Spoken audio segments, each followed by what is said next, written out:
Hello one and all. This is my recap and review of The Death Mage, Volume 2. And we open up a few months after the end of Volume 1. Van's been living with the ghouls and studying magic with Zodilus, and he's making some really impressive progress. I mean, not from his point of view because he wants to become much stronger, much faster, but from the average person's point of view, his growth has been absolutely freaking insane. Especially because, he's still only like 1 or 2 years old at this point. But he has a much more pressing concern, mainly that his magic teacher Zodilus is dying. I mean, she's not injured, she's not sick, not anything like that. She is just really freaking old. Despite her young appearance, she is 290, and ghouls only really have a lifespan of about 300 years, so within the next couple weeks, next couple months, she is going to die. And Van could easily just let her die and move on, or turn her into an undead or anything like that, but he has had the world take too much from him, so he decides to give a giant middle finger to the very laws of existence and ends up killing death. Because of freaking course he does. I mean, more specifically, he kills the old age inside of Zodilus's body, which may sound simple. Okay, no, it doesn't sound simple at all, but it is insanely complex, and removing even one single year off her age costs Van 10 million MP. For the record, Zodilus, an incredibly powerful ghoul mage, only has 10,000 MP total, so this is an insane feat that nobody else could pull off. Not only because Van is the only person in the world who has death magic, probably, but also because no one else has this much MP. Even an army of mages pooling their power together would be unlikely to, match this feat, unlikely to gather the MP needed to remove even a single year off, let's say, their king's body.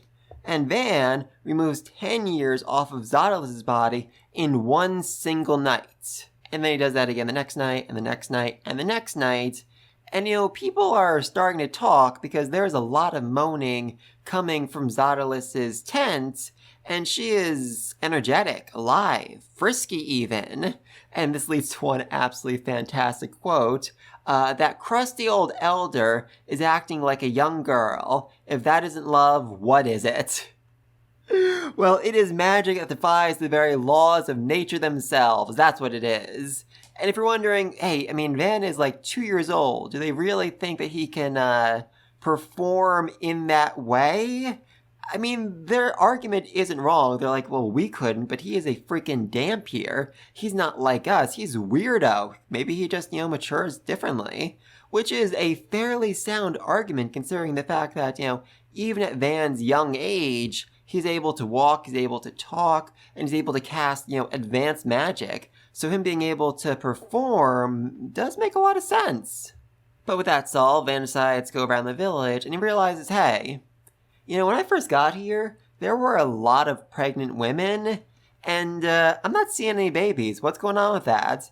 And Bastia basically has to explain to him that ghouls have a very hard time getting pregnant, and when they do, most of the kids don't actually last full term. In fact, no children have been born in the grotto for about 10 years, even though the ghouls are constantly going at it basically 24/7.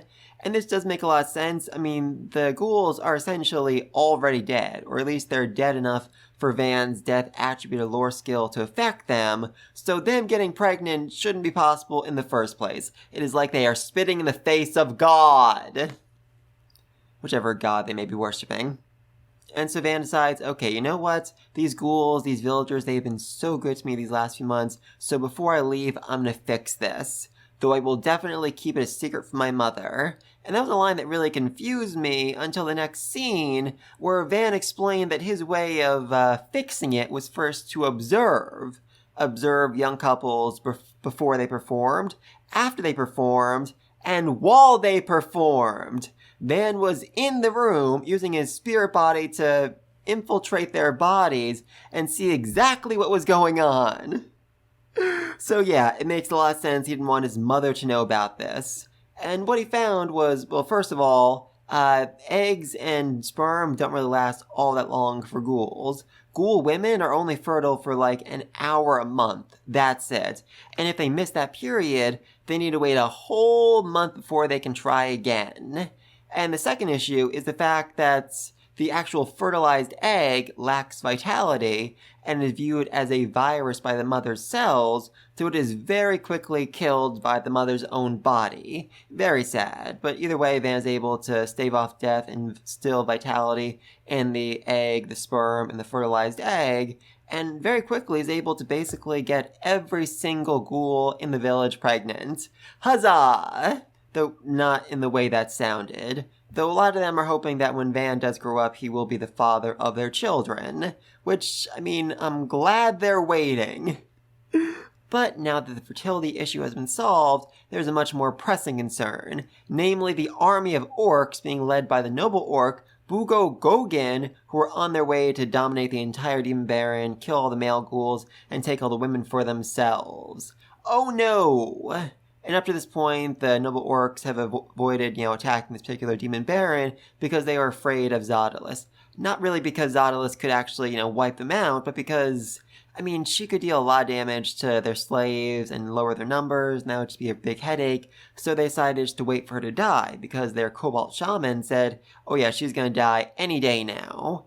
And unfortunately, because Van stepped in and saved her life, that's not necessarily the case. And so the noble orc kills the Cobalt Shaman, which is very helpful for our heroes because the Shaman's ghost then goes immediately to Van and says, hey, there's an army of 4 noble orcs, 300 regular orcs, 100 goblins, and 100 kobolds on the way right here to wipe all of you out. And this gives Van a lot of time to strategize. And Vigro, the big chief of the ghouls, basically says repeatedly, Van, this is not your fight. You should go. And Van repeatedly says, no, I refuse, I'm staying, and just completely ignores him, and it is so freaking hilarious, I love it. And Van has a lot of really good points for why he should stay. Number one, he might just be a child, he has the skeleton soldiers, his undead carriage, and his living armors who can fight, by his side, and they are incredibly powerful. Number 2, he has the Death Attribute Lore skill, which will make it very easy for him to go to the other grottos and convince those ghouls to join his side. Number 3, he has a whole bunch of magical items that he got from the dungeons, which he can give to the ghouls, and that'll make them way, way more powerful. Like, seriously, they basically go up a rank just because of that. And after, hearing all this evidence, Vigoro basically decides, hey, Van, you're gonna become our king. And Van is very, very confused on how he would be the king of ghouls when he's not even a ghoul, but turns out it's not just Vigro. The world itself recognizes Van as a king, because a few days prior he unlocked the skill Enhance Brethren, which boosts all undead who serve him, and is a skill that only belongs to those who are recognized as having the quality of a king. So therefore, Van is a monster king! Van is the ghoul king! Huzzah! And from there he begins his journey to recruit the other ghouls, and unfortunately, of the 10 grottos that are nearby, 6 of them have already been destroyed, and there are a lot of very angry ghosts who want Van to go murder the orcs, and their feelings kind of bleed into Van, so he's like, I must kill those orcs. They must pay! He gets over it pretty quickly, but yeah, those emotions really kind of affect his mental state moving forward. And of all the remaining grottos, probably the most interesting one is led by Talia, despite the fact that she is the weakest ghoul in the grotto, and possibly the weakest ghoul in the entire Demon Baron. And that's because this girl has led a very interesting life. She was basically the daughter of a craftsman back when she was human, who had exceptional skill, more so than her father and her 2 brothers, but then one day her father lost the store, and he had to make some tough choices. And he made the wrong choice, and he ended up selling Talia into slavery, which annoys me for a lot of reasons, but the one that is just really, really grinding my gears is the fact that he lost the store because a large trading company moved in down the road. And as soon as he sold Talia, he bought the store back. The store that is still down the road from the large trading company. So, yeah, that is stupid. That is so stupid. He's just gonna end up losing the store a second time and have to sell his sons into slavery. So yeah, this man is an absolute and complete moron, and it was probably for the best that Talia got as far away from him as possible. Anyway though, then she ended up being sold to a brothel, and killing a client so she could escape. Unfortunately, she was then captured by the ghouls, forcibly turned into a ghoul, and forced to, mate, which she very much did not like. But then one day she's like, hey, we could use this board to make some nice leather armor. And they're like, hey, you know how to make armor? Do it. And she did, again and again and again. And essentially she was put in charge because everyone needed her. Everyone relied on her to make the best armor, and she was even able to sell armor and weapons to other ghoul grottos in exchange for food, so everyone loved and adored her. Huzzah! And now she hopes, okay, I might be 260, but before I die, I want to rule the entire Demon Baron. I want to be the queen of all of this. And then she meets Van, who despite being only 2 years old, thanks to the Enhanced Brethren skill and the Death Attribute Lore skill, literally radiates charisma, and she instantly finds herself, dropping to her knees in worship of this little child. Oh, I love it. And yet, despite that, she is still just as ambitious as she was before. Now she's thinking, okay, I'm not going to rule the entire Demon Baron. I'm going to serve this kid who's going to rule the entire Demon Baron. Oh, I love that. I freaking love that. Oh, and also, just to point this out, Talia's skills are pillow talk, dance, lovemaking, weapon crafting, and armor crafting. Seriously, her pillow talk skill is like at level 5. That is so insane to me. Not only because I am shocked that that is actually a skill, but because that is such an insanely high level for any skill. Very weird. Anyway though, then Van ends up having 270 ghouls working under him, and unfortunately he ends up being more of an errand boy, adjusting armor, building houses, building walls, just doing whatever he can to help the people out. And as a result of this, he ends up leveling up his skills, resist maladies, and limit break, because he is overworking his tiny little 2-year-old body to the point where he should be just insanely sick. Oh god, poor Van. Oh, and it just keeps getting worse for him, because Talia and Bastia start arguing over who can get Van for themselves, which is particularly funny because ghouls do not practice monogamy, at all. And then things get even worse for Van when the ghouls do not understand the map he's made at all, forcing him to make 3D models out of earth golems to properly explain what exactly is going on in the orc settlement and how they're going to attack. Oh, this poor kid. But anyway though, then it's time to attack the orcs. And that's easier said than done because there is a giant impenetrable wall all around their settlement made out of entwood, which is basically as strong as steel. It is impenetrable. Thankfully though, they have Van on their side, and he's very easily able to turn the entire wall into wood golems, which turn around and start attacking the goblins, attacking the orcs, attacking the kobolds. Oh god, that must be terrifying. And Van continues to prove his worth because he also is able to use the non-attribute magical skill Magical Power Transfer to give his MP to the other mages. And this skill is mostly considered completely and utterly useless because, it's nice, we can repower our strongest mage, but it is incredibly inefficient. If you try to give 10 MP to somebody, they'd probably only end up getting 1 MP. Thankfully, Van has 100 million MP, so this skill is incredibly useful and is able to keep all the mages fully powered up for the entire battle. Huzzah! He also has the magic sucking barrier, which makes all the orc mages completely useless. Oh, and to just really round it out, he also has lemurs, which are flying skull familiars that aren't able to attack, but can radiate overwhelming killing intent, so powerful that even orcs in the middle of combat will turn around and be like, what's that over there? What's behind me? As, their enemy just kills them in one blow. Huzzah! Oh, and then we have good old Sam, who thanks to Talia has gotten an insane upgrade and is way more deadly. And he's also just having so much fun murdering every orc in front of him. Seriously, he goes full psychopathic here, and I so love it. And so do his daughters. They cheer him on, and they say he's cool, and that just really warmed my heart. Seriously, when was the last time in any anime where we saw a father get excited over something he cared about, and his daughters were actually supportive? It is so freaking rare, and I loved it. But anyway, though, then the battle gets serious, as the 3 noble orcs fight the 3 strongest ghouls. First off, Vigoro, who, at the surface, is hopelessly outmatched. He's rank 5, the noble orc is rank 6, and in terms of raw strength, it is not even close. This orc could kill him in one single blow. But he doesn't. In fact, he can't, because all of his blows are so overwhelmingly telegraphed that Vigoro just is very easily able to dodge, get around him, and use a whip axe technique to decapitate him. Huzzah!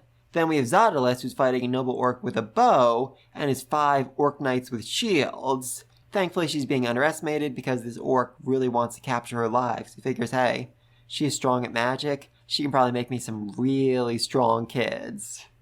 Yeah, he's a freak. He is a real freak. And, he starts firing arrows at her, but she blocks all of them with windshield. But he figures, hey, you know what? Sooner or later, she'll run out of MP. Unfortunately for him, she doesn't, because Van is giving her, basically a limitless supply of it. And eventually, he has to flee in terror, and she cuts him in half with a wind scythe. Huzzah! And then finally, we have Bastia, who has to face off against Noble Orc, even though she is way, way weaker than Vigoro. Thankfully, Van is on her side and is able to give her the ability to detect death, which makes this fight super easy for her because every one of Noble Orc's blows could have killed her. So every time she feels like she's about to die, she dodges, and then she wins. Huzzah! Honestly, this entire fight was really freaking easy, because the noble orcs just really sucked at fighting. They've always been the top of the food chain. They've always been the strongest one in the Demon Barons. They never really had to fight all that hard. Any opponent they faced off against, they could just win by being, physically stronger than them. And they never did any training because, why bother? So, yeah, they sucked. They really sucked, and they deserve to die. Unfortunately, their father is still alive, and he is in fact a true noble orc. He has strength equal to that of a dragon, is donned in full armor, and has a freaking demon sword.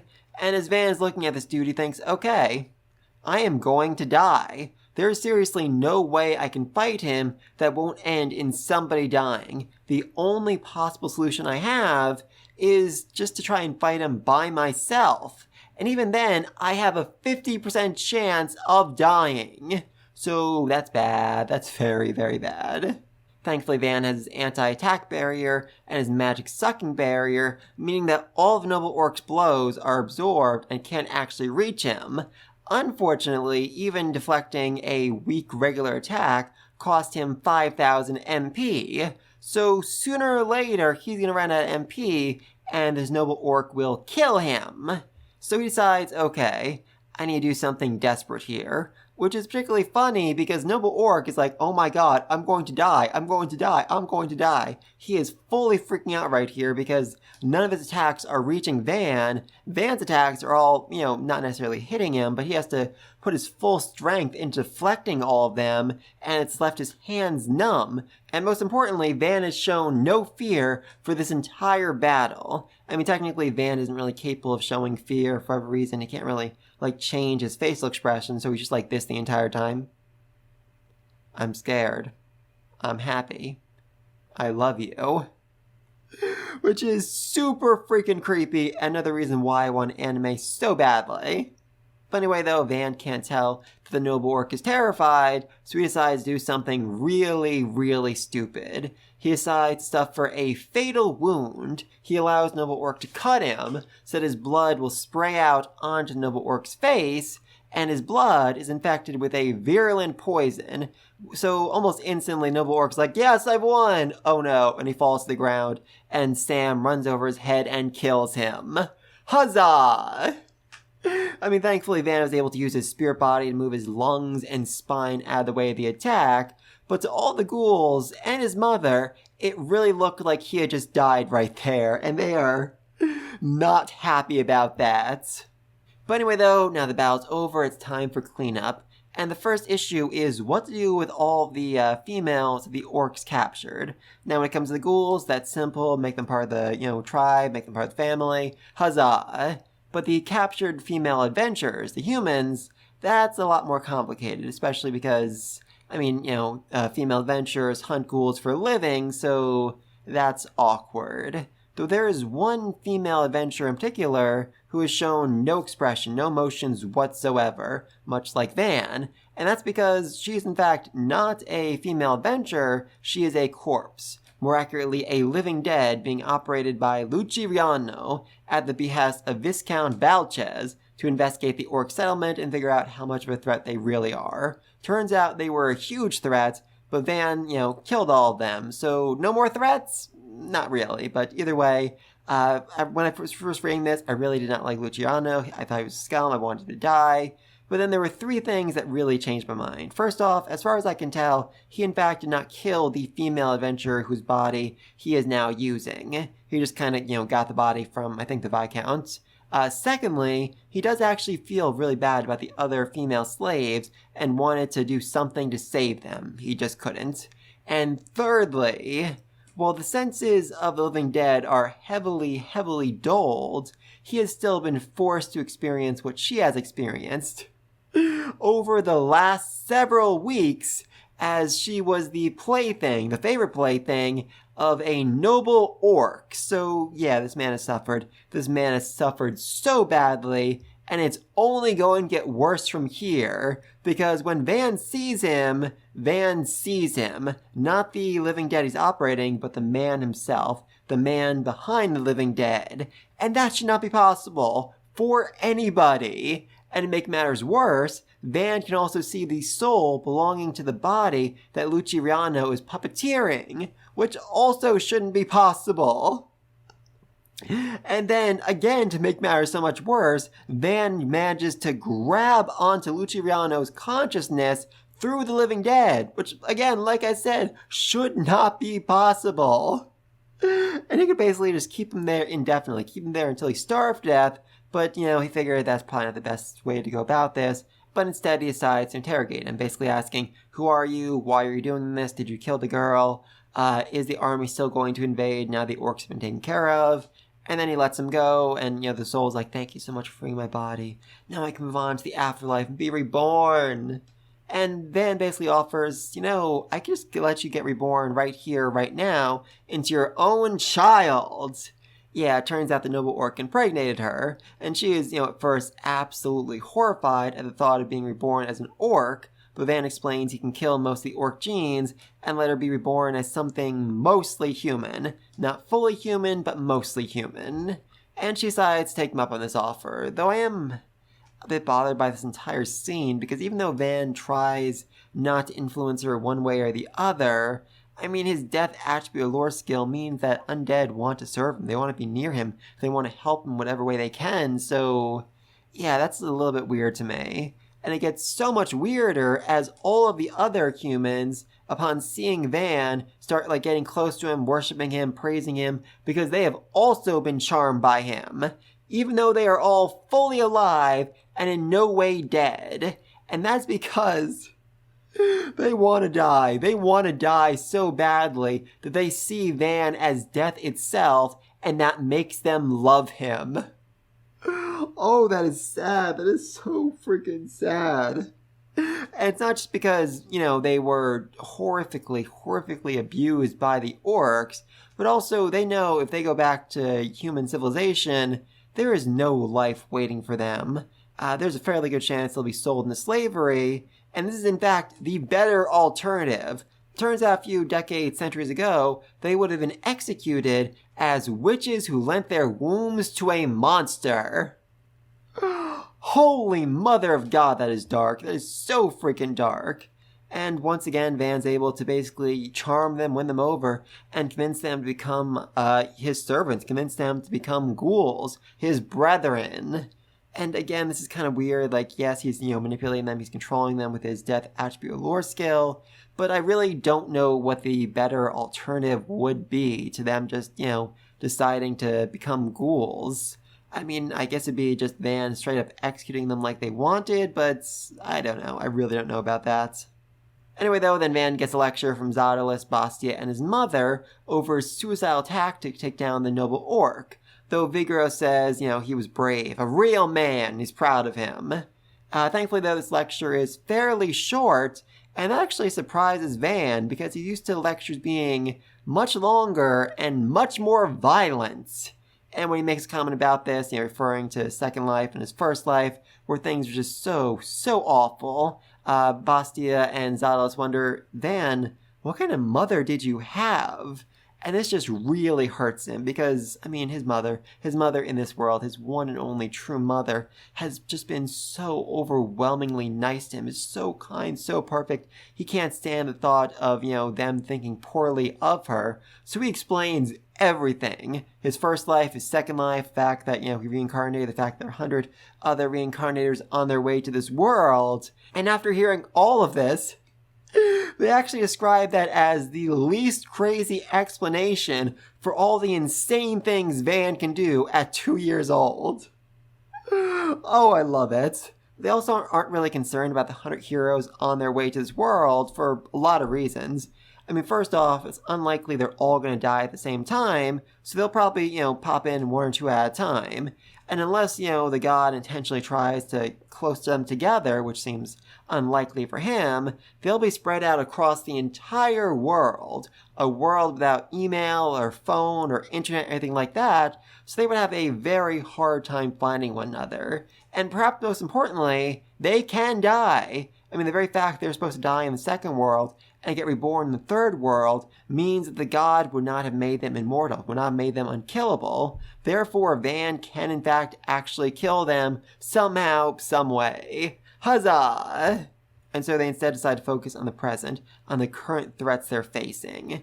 At which point Van remembers, oh yeah, there's a human army on the way to invade us right now.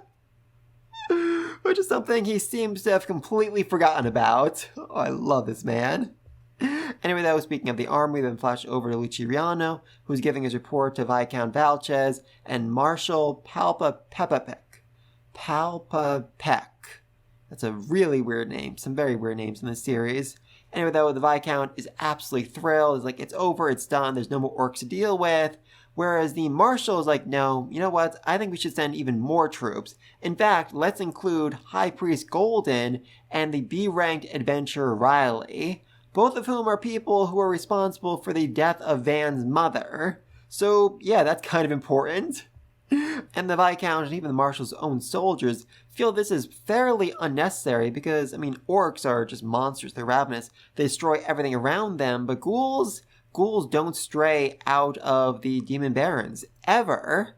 Though, the Marshal gives a pretty good point, basically saying that's true, but they've never been led by a Dampier before. And this is actually a fairly good point, because before now, they couldn't leave Demon Barrens, because once they leave the Demon Barrens, it becomes fully impossible for them to have children. But now, thanks to Van, it is in fact very possible. And what's more, the Marshal knows about Van. He remembers the story of the elf who gave birth to a vampire's child, and he figures, there's probably a pretty good chance this kid is out for revenge. Which, again, is a fairly good point. He is right. Van is out for revenge. Though just against High Priest Golden and the Adventure Party. Not against, all of humanity. Though as it turns out, the reason why the Marshal knows so much about Van and is so determined to get Van is because he is in fact working for the vampires. Yeah, it turns out they killed his brother so he could take the throne, and now he wants to use them to allow the Milg Shield Empire to declare independence from the Ahmed Empire. Interesting. And they'll also reveal that the vampires intentionally let Van and his mother get away so they could enjoy watching them get killed by humans. Yeah, these are some real messed up vampires who serve a really psychotic evil god. Very sad. But anyway, though, as a result of the war, everybody ranked up. Sam is now rank 4, and he evolved into a blood carriage, allowing him to gain the skill Size Control, which can turn him from a 2-horse carriage into a 4-horse carriage at will, and Smooth Handling, which ensures a comfortable ride regardless of terrain. Oh, I love that skill. I absolutely love that skill. Skeleton Bird also ranked up to 4 and became a Spectre Bird, and now has the Fire Missile skill. And Vigoro became a Ghoul Berserker and is now much bigger and much stronger. Huzzah! Also, the female adventurers become ghouls by being submerged in mud and blood for 3 days. And all the ghouls basically assume that the women, the 13 new ghouls, would become Van's prize. They would become his harem. And the living dead, who has not yet turned into a ghoul, must be his personal favorite. Oh, I love these ghouls. I absolutely love these ghouls. They are so messed up in the head. Anyway, though, then a few weeks later, the army arrives to wipe out all the ghouls. And they are composed of 1,000 humans, 300 D-rank adventurers, 200 C-rank adventurers, and the High Priest Golden and the B-rank adventurer Daily the Green Spear. And after 2 weeks of searching the Demon Barrens just really, really thoroughly, they realize, hey, there are no ghouls here. They have all ran away. They all fled to the mountains.